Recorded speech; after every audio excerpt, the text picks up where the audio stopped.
Yo, there's so much that marketers can learn from hip-hop culture, yet hip-hop is so woefully understudied in the marketing literature. So I decided to create a video series that takes hip-hop lyrics and extract marketing insights from them. I call it Check the Rhyme. So, check it.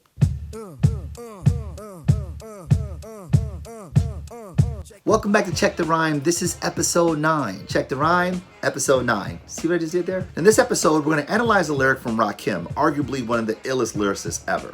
And the lyric comes from his song, Follow the Leader. And it goes like this. I could take a phrase that's rarely heard, flip it, now it's a daily word. I could take a phrase that's rarely heard, flip it, now it's a daily word. Now I love this lyric because it's rich with marketing implications, particularly in regards to cultural norms. Let's provide a little conceptual foundation here. Let's start with culture. I like the way that James Peacock puts it. Culture is the system of symbols, beliefs, and values from which a group of people and their corresponding roles and norms are established. And culture consists of 4 distinct yet interrelated elements. They are the beliefs that we share, the artifacts that have meaning, the behaviors that we take on, and the language that we use. The alchemy of these 4 things are said to represent our culture. And we see it demonstrated in our ethnicities, sometimes our nationalities, in the religions that we subscribe to, and the passion points that we find ourselves in. So cultural norms are the normalizing of those beliefs, artifacts, behaviors, and language. So if you subscribe to sneaker culture, you're a sneakerhead, there are beliefs,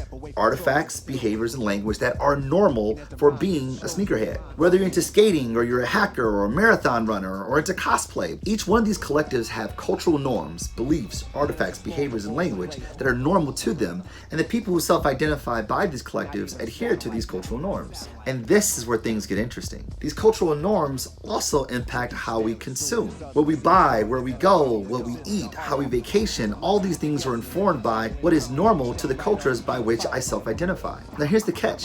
These cultural norms aren't established and dictated by companies, marketers, and their brands. Instead, they are constructed and negotiated by the members of the community who subscribe to those cultural characteristics. So the products, messaging, communication, and advertising that marketers put in the world on behalf of their brand, those things become reworked and deconstructed by members of the community. And once this is done, they're no longer simply advertising or consumer products like laptops, sneakers, or coats. They transition into cultural product.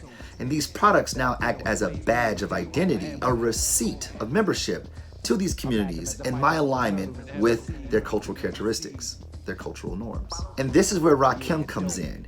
I could take a phrase that's barely heard, flip it, now it's a daily word. And what he's getting at is that cultural authors like himself routinely take products, messages, communications, and rework them into the cultural characteristics till it becomes normative, influencing the consumption behaviors of members of the community. We see it with brands like Carhartt, Champion, or Fila that have been reworked back into the streetwear culture and now has become cool, rather culturally normative. Which means for marketers, the closer we are to the culture, the better we can be at understanding how these norms are being formed by the cultural authors. I could take a phrase that's barely heard, flip it, now it's a daily word. Thank you, Rakim, Professor Rakim.